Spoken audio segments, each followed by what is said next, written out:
Hello everyone, welcome to the channel. So it's me Akriti Singh, BSc Nursing graduate, currently working as a clinical instructor.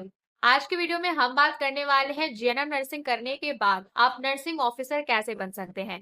Easy language में कहें, GNM nursing करने के बाद nursing बनने का full process मैं आज इस वीडियो में आपके साथ डिस्कस करने वाली हूँ। तो वीडियो की स्टार्टिंग में जस्ट मैं आपको एक इंस्ट्रक्शन देना चाहूंगी कि प्लीज वीडियो को एंड तक देखना, क्योंकि बहुत बार ऐसा होता है कि स्टूडेंट्स वीडियो को एंड तक देखते ही नहीं है और वो सेम क्वेश्चन आकर के कमेंट सेक्शन में पूछते हैं जो मैं ऑलरेडी वीडियो में क्लियर कर चुकी हूँ। बट स्टिल अगर वीडियो देखने के बाद आपके मन में कोई डाउट आता है तो आप बिल्कुल कमेंट सेक्शन में पूछ सकते हो। इसके अलावा आप स्क्रीन पे देखे कॉन्टैक्ट नंबर के थ्रू भी मुझसे कॉन्टैक्ट करके अपना डाउट क्लियर कर सकते हो। बस आप इस वीडियो को एंड तक देखना जिससे आपके सारे डाउट्स वीडियो में ही क्लियर हो जाए। ठीक है, तो अब फटाफट से चैनल को सब्सक्राइब करके बेल आइकन पे क्लिक कर लो जिससे अपकमिंग वीडियोस की सारी नोटिफिकेशन आपको मिलती रहे। तो चलो अब बात कर लेते हैं कि जीएनएम नर्सिंग के बाद आप नर्सिंग ऑफिसर कैसे बन सकते हैं। सबसे पहले हम जीएनएम नर्सिंग कोर्स क्या है उसके बारे में थोड़ा सा शॉर्ट ब्रीफिंग कर लेते हैं। ठीक है, तो जीएनएम नर्सिंग आपका जनरल नर्सिंग एंड मिडवाइफरी 3 साल का नर्सिंग डिप्लोमा कोर्स है। इस कोर्स को करने के लिए आप इस एंट्रेंस एग्जाम देते हो। जैसे कि अगर मैं उत्तर प्रदेश की बात करूं तो उत्तर प्रदेश से जीएनएम नर्सिंग करने के लिए आपको यूपी जीईटी का एग्जाम देना होता है जो कि Atal Bihari Vajpayee medical university conduct कराती है। अगर आप जीएनएम नर्सिंग कोर्स में एडमिशन लेना चाहते हो बट आपको ये डाउट है कि आप नर्सिंग ऑफिसर बन पाओगे कि नहीं बन पाओगे, तो मैं एक चीज आपको स्टार्टिंग में ही बता दूं कि आप जीएनएम नर्सिंग कोर्स करने के बाद नर्सिंग ऑफिसर बन सकते हैं। तो इससे पहले कि उत्तर प्रदेश के जीएनएम नर्सिंग के एडमिशन प्रोसेस बंद हो जाए, एप्लीकेशन फॉर्म बिना देर किए अप्लाई कर दो। बाकी बाद का एडमिशन लेना ना लेना वो आपका, बट एटलीस्ट आप एप्लीकेशन फॉर्म अप्लाई कर दो। अगर आपने अप्लाई कर दिया है तो बहुत अच्छी बात है, बट अगर आपने अप्लाई नहीं किया है तो 2 जून तक डेट है, आप अप्लाई कर सकते हो।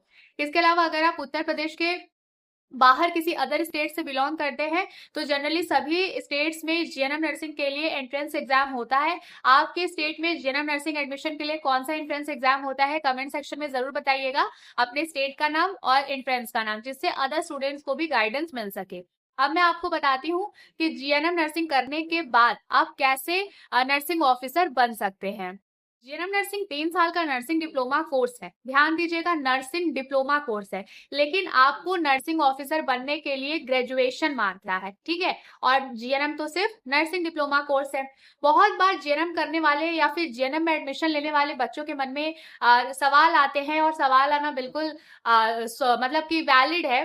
बच्चों का ये कहना होता है कि बीएससी नर्सिंग वाले स्टूडेंट डायरेक्ट नर्सिंग ऑफिसर के लिए अप्लाई कर सकते हैं, बट जीएनएम नर्सिंग वाले स्टूडेंट कॉलेज कंप्लीट करने के बाद डायरेक्ट नर्सिंग ऑफिसर के पोस्ट के लिए अप्लाई नहीं कर पाते। तो देखो, इसका यही रीजन है कि बीएससी नर्सिंग आपका 4 साल का डिग्री कोर्स है। तो डिग्री कोर्स कंप्लीट करने के बाद कैंडिडेट्स नॉर्सेट के थ्रू, टीएसआईसी के थ्रू, आरआरबी के थ्रू, जहां से भी नर्सिंग ऑफिसर की वैकेंसी आती है बच्चे अप्लाई कर सकते हैं। बट जो जीएनएम नर्सिंग के स्टूडेंट होते हैं, जैसा कि जीएनएम एक नर्सिंग डिप्लोमा कोर्स है, तो अभी जीएनएम कंप्लीट करने के बाद भी उन बच्चों का ग्रेजुएशन कहूं या डिग्री कंप्लीट नहीं कहलाती है। ठीक है, क्योंकि उन्होंने सिर्फ डिप्लोमा किया है, तो इसलिए वो डायरेक्ट नर्सिंग ऑफिसर नहीं बन सकते। बट 3 साल की पढ़ाई तो उन्होंने भी की है, तो उनसे उनका हक छीना तो नहीं जा सकता ना, इसलिए उन बच्चों को भी पूरा मौका दिया जाता है नर्सिंग ऑफिसर बनने का। बस जो एक प्रोसेस है नर्सिंग ऑफिसर बनने तक का, जो एक सफर है, वो बीएससी नर्सिंग के कंपैरिजन में थोड़ा सा डिफरेंट है। ठीक है, पहला डिफरेंस यही है कि आपका जो जीएनएम नर्सिंग कोर्स है वो डिप्लोमा है और बीएससी नर्सिंग आपका ग्रेजुएशन कोर्स है। इसलिए आप जीएनएम नर्सिंग करने के बाद डायरेक्ट नर्सिंग ऑफिसर नहीं बन सकते हैं, लेकिन 3 साल की जीएनएम नर्सिंग करने के बाद नर्सिंग ऑफिसर बनने के लिए आपके पास 2 ऑप्शन होता है। पहला ऑप्शन ये कि या तो आप 3 साल का जीएनएम नर्सिंग कंप्लीट करने के बाद अगर आप 2 साल का post basic BSc nursing complete कर लेते हैं, तो ये पूरा आपका 2 साल का पोस्ट बेसिक बीएससी नर्सिंग जैसे ही आप कंप्लीट करते हो, आप बीएससी नर्सिंग डिग्री के इक्विवेलेंट, बीएससी नर्सिंग डिग्री के बराबर ही आपकी डिग्री हो जाती है। ठीक है, तो आप उसके बाद डायरेक्ट जब भी कहीं से भी नर्सिंग ऑफिसर की पोस्ट आएगी, जैसे कि एम्स के लिए नॉर्सेट का आता है, ईएसआईसी का आता है, फिर आरआरबी के साइड से आता है, केजीएमयू का आता है, बिहार स्टेट, एमपी स्टेट में, अलग अलग स्टेट्स में भी नर्सिंग ऑफिसर का पोस्ट आता है। तो जहां से भी पोस्ट आएगा, जब आप जीएनएम नर्सिंग कंप्लीट करने के बाद 2 साल का post basic BSc nursing complete कर लेंगे, तो आप आराम से इन वैकेंसी के लिए अप्लाई कर सकते हो। ठीक है, फिर आपको कोई ये डिफरेंशिएट करके नहीं रोकेगा कि आपने तो सिर्फ जीएनएम किया है, आप नहीं कर सकते। भाई जीएनएम नर्सिंग करने के बाद जब आप एक बार 2 साल का पोस्ट बेसिक बीएससी नर्सिंग भी पढ़ लेते हो, कोर्स कर लेते हो,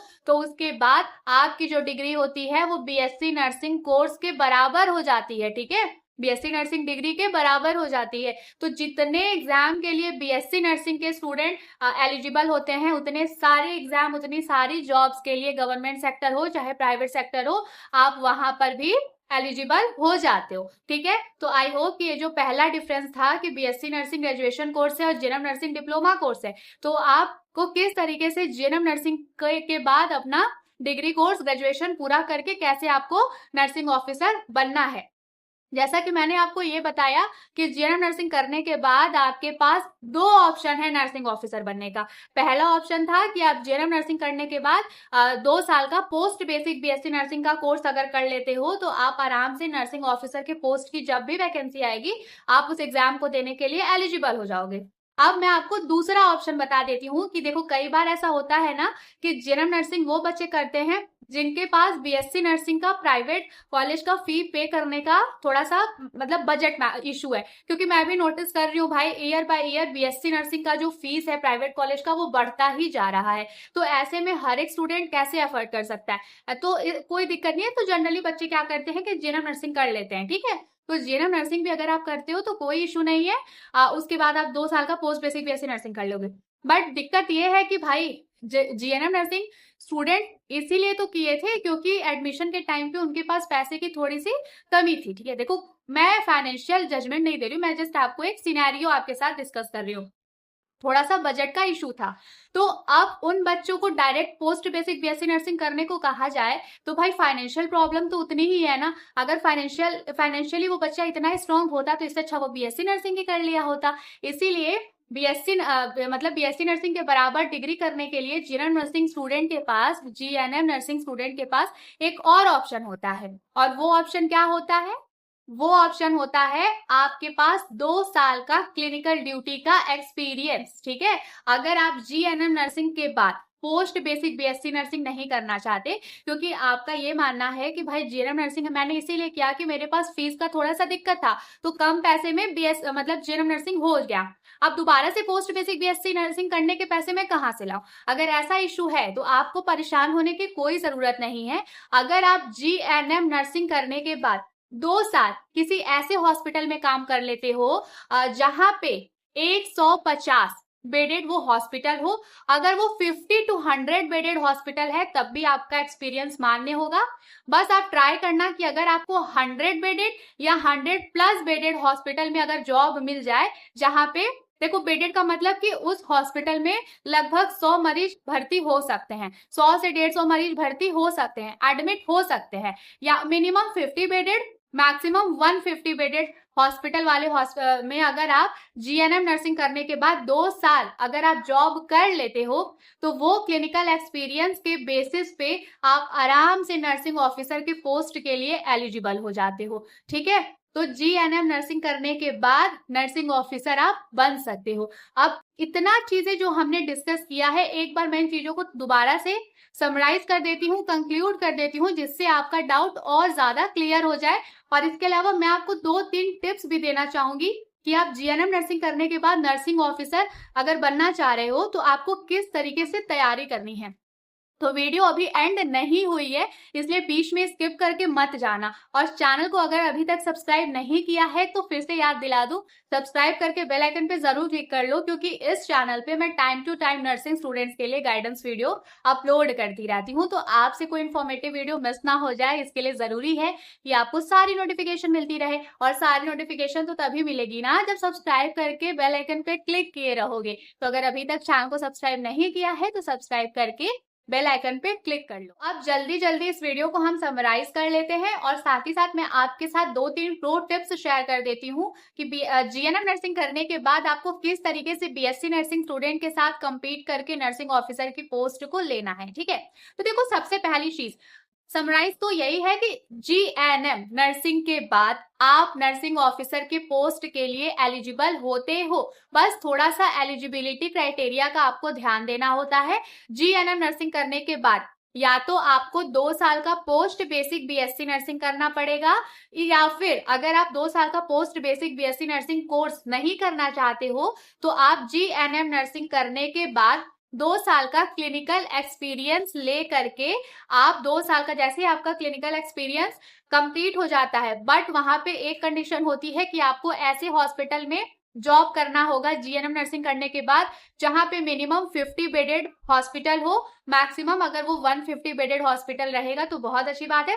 बट अगर आपको 50 बेड वाले अस्पताल में नौकरी मिल जाती है तो आप 2 साल अगर वहां काम कर लोगे तो उस एक्सपीरियंस सर्टिफिकेट के बेसिस पे जब भी नॉर्सेट, टीएसआईसी, आरआरबी, केजीएमयू, एसजीपीजीआई की तरफ से किसी भी गवर्नमेंट हॉस्पिटल की तरफ से जब भी नर्सिंग ऑफिसर की पोस्ट के लिए वैकेंसी आएगी आप उसका एप्लीकेशन फॉर्म फिल कर सकते हो। तो जीएनएम नर्सिंग के बाद अगर आप नर्सिंग ऑफिसर बनना चाहते हो तो आपके पास या तो पोस्ट बेसिक बीएससी नर्सिंग का डिग्री होना चाहिए।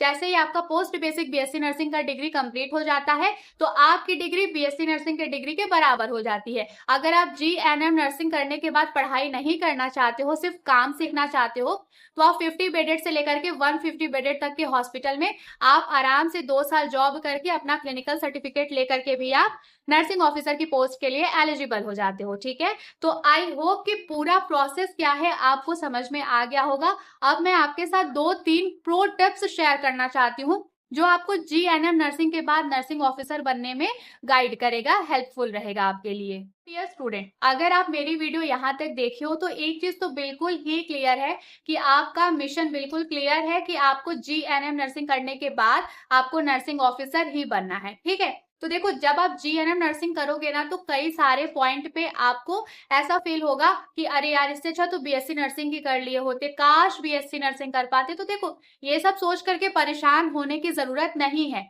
कई बार ऐसा होता है कि बीएससी नर्सिंग के बच्चे 4 साल की बीएससी नर्सिंग कर लेते हैं बट उनको फिर 2 से 3 साल लग जाते हैं और उनका कहीं सिलेक्शन नहीं हो पाता, कभी कभी ऐसा होता है। ठीक है, तो और वहीं जीएनएम नर्सिंग के स्टूडेंट 3 साल जीएनएम करने के बाद 2 साल की जॉब करके थोड़ी अर्निंग भी कर लेते हैं और फिर अपना एक्सपीरियंस सर्टिफिकेट के बेसिस पे गवर्नमेंट हॉस्पिटल में नर्सिंग ऑफिसर की पोस्ट तक भी पहुंच जाते हैं। तो इंस्ट्रक्शन नंबर 1, कभी भी अपने आप को बीएससी नर्सिंग स्टूडेंट से कंपेयर करके कम मत समझना और ना ही अपने आप को बहुत ज्यादा सुपीरियर दिखाने की कोशिश करना, क्योंकि आपको अपनी एनर्जी किसी और के साथ कंपटीशन करने में वेस्ट नहीं करनी है।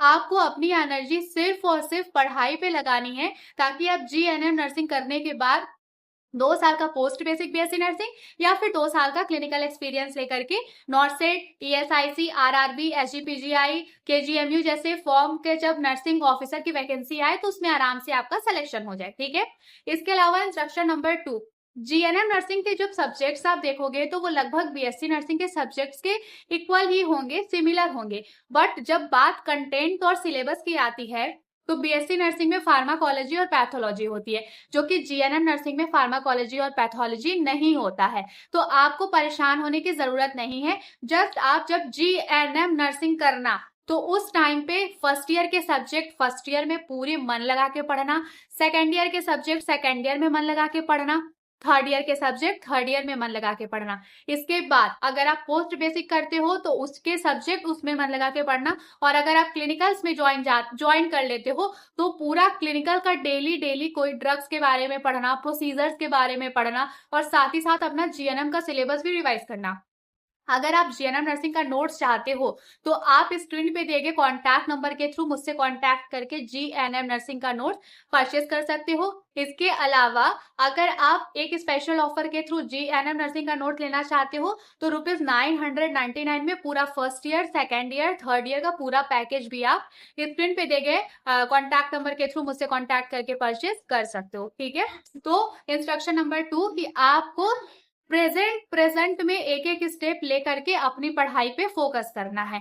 ठीक है, और कुछ ऐसे सब्जेक्ट्स हैं जैसे कि फार्माकोलॉजी, पैथोलॉजी, बायोकेमिस्ट्री, ये आपको जीएनएम में नहीं पढ़ाया जाएगा लेकिन इससे क्वेश्चन आते हैं, तो आपको स्टूडेंट पीरियड में परेशान होने की जरूरत नहीं है। जब आप 3 साल का जीएनएम नर्सिंग कंप्लीट करने के बाद प्रिपरेशन स्टार्ट करोगे या फिर फाइनल ईयर में जब अगर आप प्रिपरेशन स्टार्ट करोगे तो उस टाइम पे आप डायरेक्टली प्रिपरेशन टाइम में भी थोड़ा बहुत पढ़ लोगे तो उससे आपका काम हो जाएगा। और प्रिपरेशन के लिए आपको वैसे तो आजकल बहुत सारे ऐप है जिससे आप प्रिपेयर कर सकते हो, बट अगर आप सेल्फ स्टडी के थ्रू प्रिपेयर करो तो सबसे पहले आपको एक बेसिक बुक पढ़ना, जैसे कि मतलब जितना मुझे इन्फॉर्मेशन है, जितना मेरे पास नॉलेज है वो मैं आपके साथ शेयर कर रही हूँ। जैसे कि बेसिक बुक में सबसे पहले आप पीआर यादव पढ़ना, फिर जब पीआर यादव आपकी कंप्लीट हो जाए तो आप उसके बाद टारगेट हाई पढ़ना, ठीक है। उसके बाद सिनेरियो बेस्ड क्वेश्चन के लिए आप एनक्लेक्स आरएन की थोड़ी बहुत बुक की प्रैक्टिस कर लेना। अगर इतनी स्टेप बाय स्टेप बुक्स पढ़ोगे, टॉपिक्स पढ़ोगे, एमसीक्यू प्रैक्टिस करोगे तो जब आपका 3 साल का जीएनएम नर्सिंग, 2 साल का पोस्ट बेसिक नर्सिंग या फिर 2 साल का क्लिनिकल एक्सपीरियंस कंप्लीट हो जाएगा, तब तक आप इतने तैयार हो जाओगे कि आप एक बीएससी नर्सिंग स्टूडेंट के साथ नर्सिंग ऑफिसर के पोस्ट के लिए जो एग्जाम हो रहा है उस एग्जाम में बैठ करके कंपटीशन में आराम से आप भी एग्जाम दे पाओ, ठीक है। तो कहीं पे भी खुद को कंपेयर करने में अपने आप का कम मत करो, अपनी एनर्जी वेस्ट मत करो, जस्ट पढ़ाई पे फोकस करो। क्योंकि चाहे वो बीएससी नर्सिंग स्टूडेंट हो, चाहे वो जीएनएम नर्सिंग स्टूडेंट हो, हर एक स्टूडेंट अपने आप में बेस्ट होता है। तो आज के वीडियो में आई होप जो चीज मैं आपको समझाना चाह रही थी वो आपको समझ में आ गया होगा। इसके अलावा भी अगर कोई भी डाउट है तो आप स्क्रीन पे देखे कॉन्टैक्ट नंबर के थ्रू मुझसे कॉन्टैक्ट कर सकते हो। नेक्स्ट वीडियो कौन से टॉपिक पे चाहिए कमेंट सेक्शन में जरूर बताना। अभी के लिए इतना ही, अपना ध्यान रखो, मन लगा के पढ़ाई करते रहो। हम जल्दी मिलेंगे नेक्स्ट वीडियो में।